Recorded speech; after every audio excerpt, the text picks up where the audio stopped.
Will Jacks Gujarat ടൈറ്റൻസിനെ തകർത്തെറിഞ്ഞ Royal ചലഞ്ചേഴ്സിന്റെ പവർ ഹിറ്റർ. റാഷിദ് ഖാനെ പോലൊരു ലോകോത്തര സ്പിന്നറെ ആവർത്തിച്ചതിർത്തി കടത്തിയ മാസ്.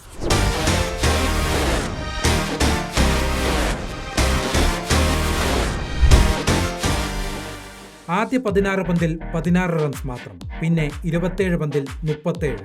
ഒടുവിൽ 41 പന്തെത്തുമ്പോൾ സ്കോർ പുറത്താവാതെ 100 റൺസ്. ഗംഭീര വിജയത്തോടെ റോയൽ ചലഞ്ചേഴ്സ് പ്ലേ ഓഫ് പ്രതീക്ഷകൾ നിലനിർത്തുകയാണ്. സീസണിൽ ആദ്യഘട്ടത്തിൽ തുടർച്ചയായി തോൽവികൾ വഴങ്ങിയ ടീം. കാമറൂൺ ഗ്രീനും ഗ്ലെൻ മാക്സ്വെല്ലും തുടർച്ചയായി നിരാശപ്പെടുത്തി. ആരാധകർ രോക്ഷം പൂണ്ടു. വിൽ ജാക്സിനെ ടീമിൽ ഉൾപ്പെടുത്താൻ ആരാധകർ അലമുറയിട്ടു. കുറച്ചു വർഷങ്ങൾക്ക് മുമ്പ് T10 ക്രിക്കറ്റിൽ 25 പന്തിൽ സെഞ്ചുറി നേടിയ താരം. ജാക്സിനെ ഉൾപ്പെടുത്താൻ ആരാധകർ ചൂണ്ടിക്കാട്ടിയത് ഈയൊരു കാരണം. എന്നാൽ ഇത്തരമൊരു വെടിക്കെട്ട വീര്യത്തെയാണ് റോയൽ ചലഞ്ചേഴ്സ് കയ്യിൽ വെച്ചിരുന്നതെന്ന് ആരും അറിഞ്ഞില്ല.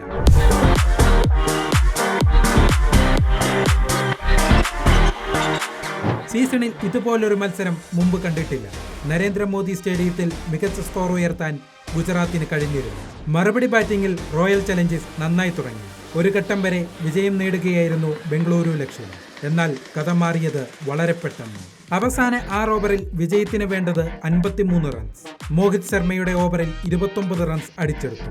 പിന്നെ ശുഭ്മാൻ ഗില്ലിന്റെ കയ്യിൽ റാഷിദ് ഖാൻ എന്ന വജ്രായുധം മാത്രം. കണ്ണടച്ചു തുറക്കും മുമ്പ് വിൽ ജാക്സ് കളി തീർന്നു. പുറത്താവലിന്റെ വക്കിൽ നിന്ന് റോയൽ ചലഞ്ചേഴ്സിന്റെ തിരിച്ചുവരവിന് തുടക്കമോ ഇത് കാത്തിരുന്ന് കാണാം.